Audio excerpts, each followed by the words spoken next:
Hi, my name is Oliver Guzman. I'm with Deb Chicago Productions. I'm here with our guest today from Progress Center, Larry Biondi, who is Advocacy Coordinator at Progress Center, and also Clark Craig, who's also Community Organizer for Progress Center. Uh, Larry, can you tell us more about Progress Center, please? Well, thank you, Oliver, for having us on your program this morning. Progress Center in Forest Park is one of 23 centers for independent living in the state. We're an advocacy, not for-profit, non-residential agency that assists people with disabilities to live more independently in the community. We serve 138 municipalities in suburban Cook County. Over 80% of our staff and board are made up of people with disabilities. We provide for-care services, advocacy, information, and referral, independent living, skills, training, and peer counseling. It's our philosophy. We don't do everything for our consumers. We provide them with the necessary tools for them to be independent. Progress Center is a sister center of Access Living, which serves the city of Chicago. We've got a reintegration program where we transition people with disabilities from nursing homes out and back into the community with personal assistance services.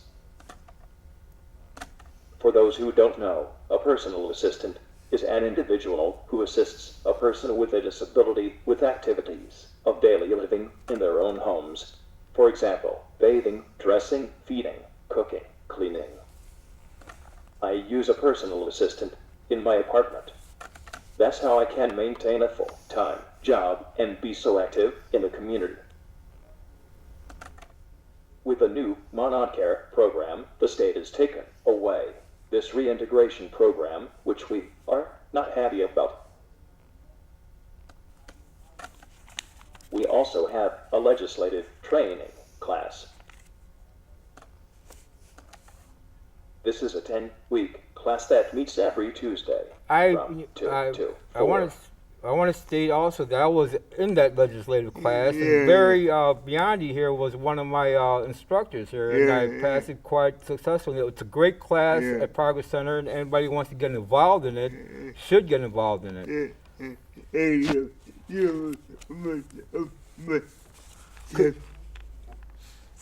You are one of my top students.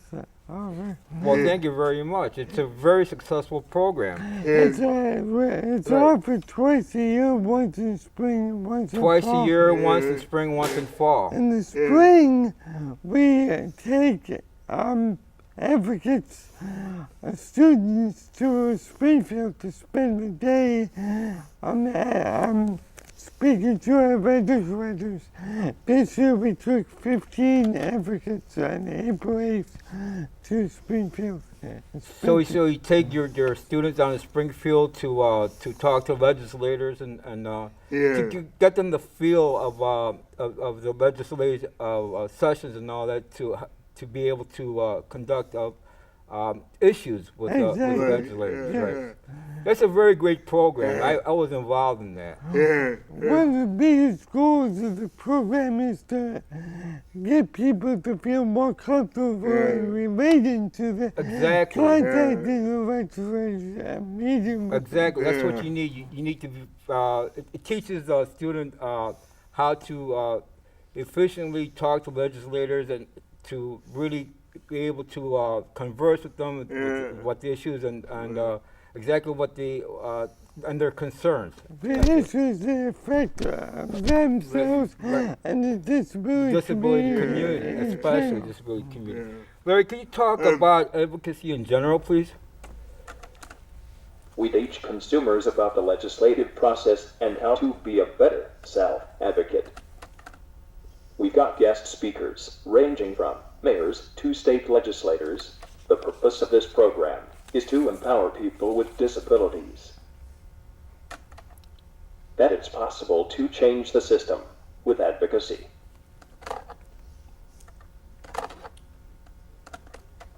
Our fall class will start Tuesday, September 25th. In addition, I contact businesses that are not wheelchair accessible. Most of these businesses have a one-step entrance. It's a simple solution to slope the step so it would be even with the sidewalk. You'd be surprised, however, how businesses are reluctant to make such accommodations. Even though they can get a tax credit by making their businesses accessible. We also meet with state legislators in suburban Cook County about important state matters affecting people with disabilities. Every year, it's more difficult for the disability community to defend our rights against to stay in our homes instead of nursing homes. This year, we were somewhat successful. We were not able to get the 2% tax increase, but we were able to hold off cuts to the state's home services program, which allows a person with a disability to live independently in the community. So our work isn't done yet. It will never be. But these legislative visits have proven helpful. Progress Center will have more legislative visits this summer when the legislators are in their legislative district offices. So I encourage your viewers to do the same. The disability community need to be a stronger voting bloc, like the senior community.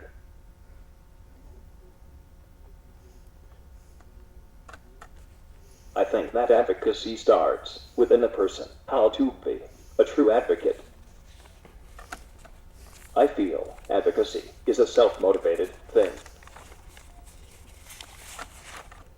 If a person goes to a rally about the state cutting the home services program, that person more than likely is affected by the cuts. Or they know someone, their friend, who will be hurt by the cuts. A person must be self-motivated to engage in advocacy. They always How say. does this advocacy issue affect me? What victory can I gain by doing this? Wouldn't you agree, Clark? Yes, I would agree. Advocacy and community organizing, if they're done right, they accomplish the same goals and they operate very much the same way. So, Clark, what is the history of the community organizing at Progress Center?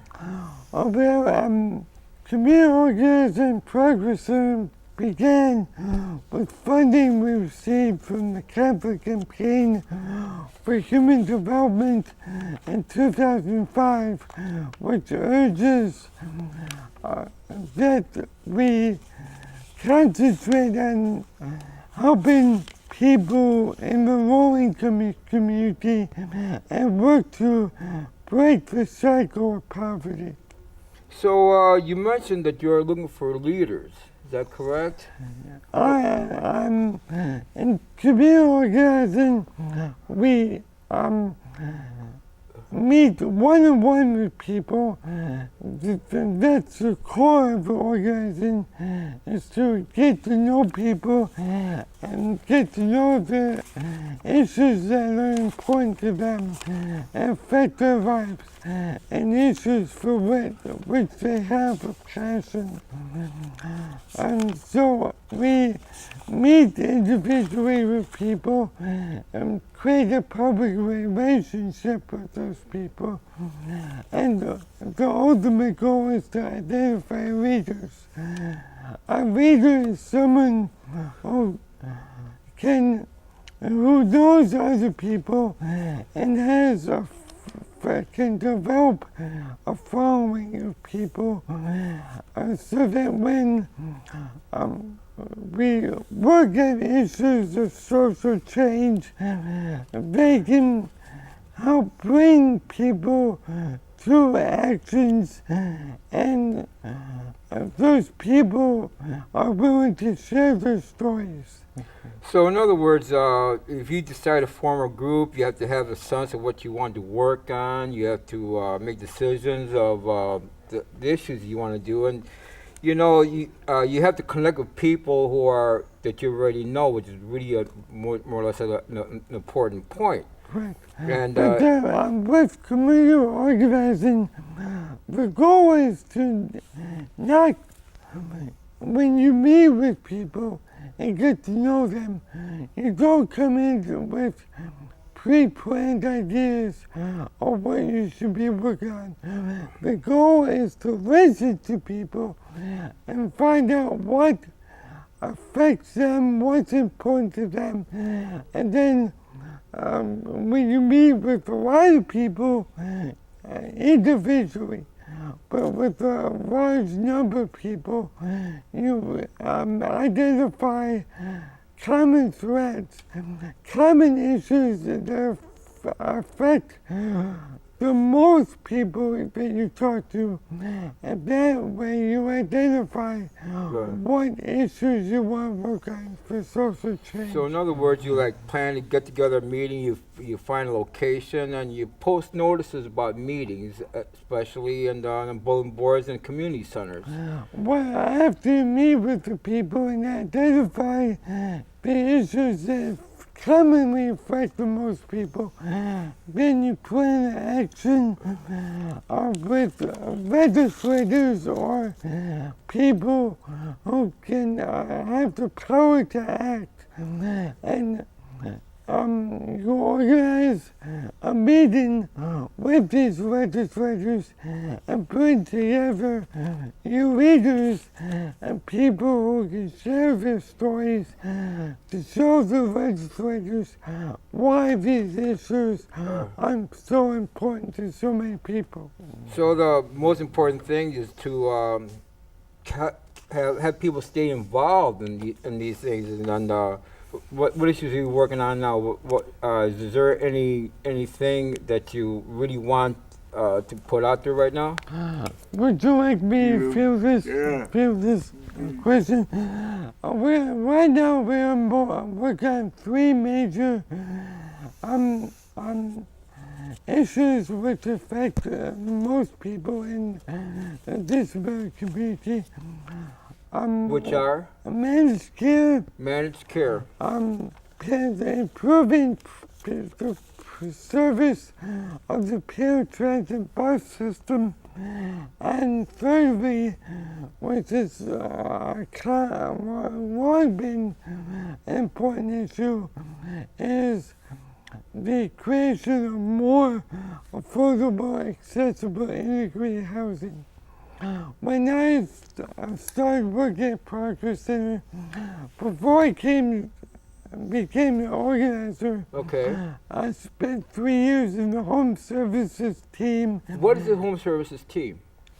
That we work to help people reintegrate in the community from nursing homes. So in other words, you take people from nursing homes and you take them into private residences, help them live more freely in society more independent. with caretakers. Correct. A personal assistant, personal assistants, which Larry was talking about. Right. And so we talk to people in nursing homes, and if they're interested in getting out of the nursing home, we help them to get out and get into their own apartment. Is there some reasons why some people would argue against having people leaving nursing homes into independent living? I mean, do you have some oppositions to those? The biggest opposition is the nursing home lobby and nursing homes in general. They're all focused on money.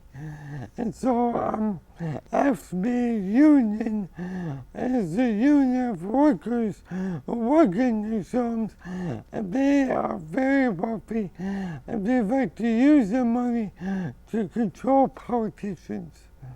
Right, I understand that the nursing home is a very powerful lobby because they employ a lot of people. But you know, sometimes it seems to me that I think that individual living would benefit people to better than disabled. I mean, it has them become part of society, contributing members.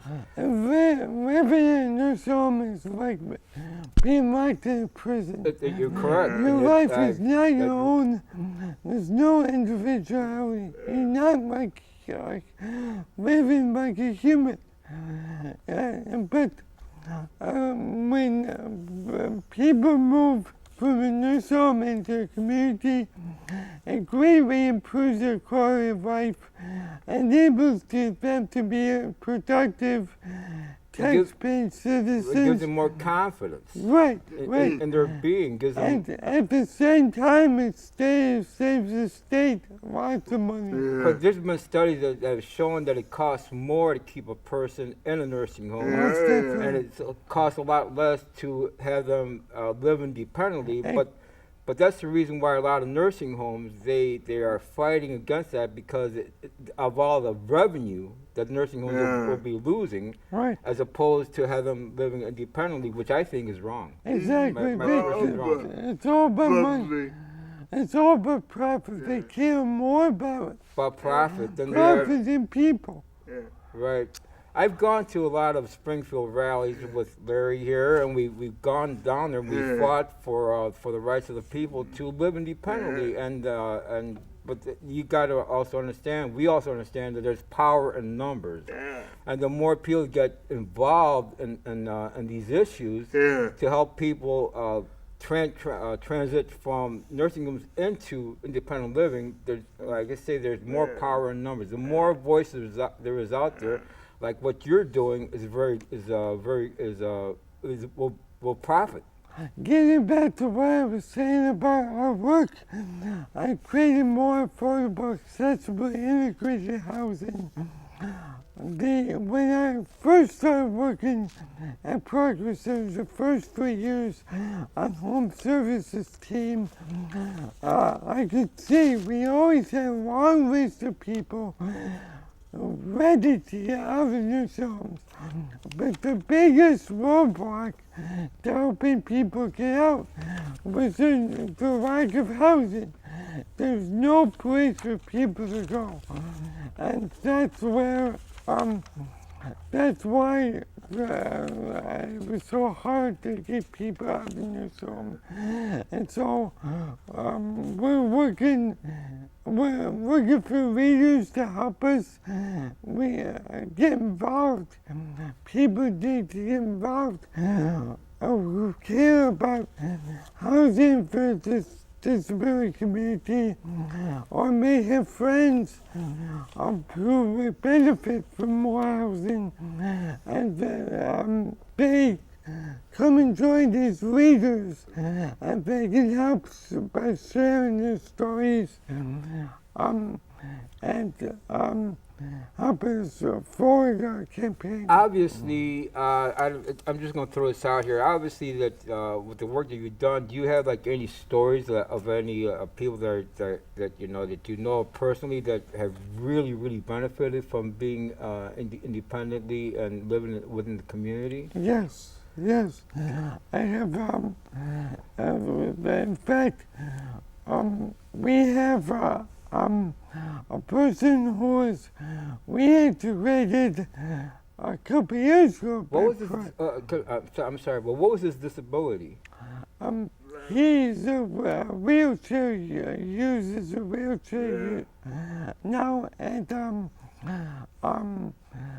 but since he got his own apartment, it's been like a complete change in his life. He's so happy to be living independently, and now he feels more confident and getting out and getting involved on other disability issues. In fact, this past Saturday, June 21st, Progress Center had the 26th annual meeting. Very good. And Ken TV, we were glad came to film the entire meeting. And this person who I was mentioning was reintegrated last couple of years has become a great advocate, and he's working with the Stepping Stones program. What is the Stepping Stones program? Stepping Stones is an 8-week program. I think it's 8 weeks. It's a program to give newly reintegrated people, help them talk to their peers, and develop strategies for living independently in the community. A lot of times when you in a nursing home for years, everything is done for you. You have no choice of when to do things. You have to do things when you're told, and you have to eat when you're told. And so it's common for people to lose the concept. I'm sure break in, but sometimes in the middle of the night, when I want to get something to eat, I want to get something to eat. Yes. I mean, I want to live like everybody else, And correct? nursing home, you can't do that. Right. I mean, I'm sorry. It's just I would want to be independent, make my own choices, Right. decide what I want to do, besides having anybody else tell me what I can do or can't do. Right. And I think the jobs that both you are involved with is very great. I think Progress Center is a fantastic institution, and is there anything else you want to? As I was saying about this person who was reintegrated 3 years ago, he's become a great advocate, and he counsels, he's a peer counselor at our Stepping Stones program, and he is such a great advocate that he was elected to our board of directors annual meeting. So exactly. So those are the type of leaders when you were mentioning as a community organizer. Those are the type of leaders that you're looking for. One that you found that's been a great asset to your organization, and it's being a very proud person. Now I know Larry for years, and he's been living pretty independently. Now he's a very great example of not living in a nursing home. I mean, he's a very successful man, and so are you. I mean, you're perfect examples. That's there's nothing more. I mean, what else can we say? But the important thing to remember is we're not different than anybody else. No, you're not. The only fact is anybody who's willing to get out and to work to make a difference, anybody can do it. And you don't have any special skills. The only requirement is that you have desire to make affect society and make a change. You're right. Okay, thank you. My name is Oliver Guzman once again with the Dab Chicago Production. Our guests here have been Larry Biondi, Advocacy Coordinator for Progress Center, and Clark Craig, who is a community organizer. Thank you. And I thank you very much, and bye. Hey,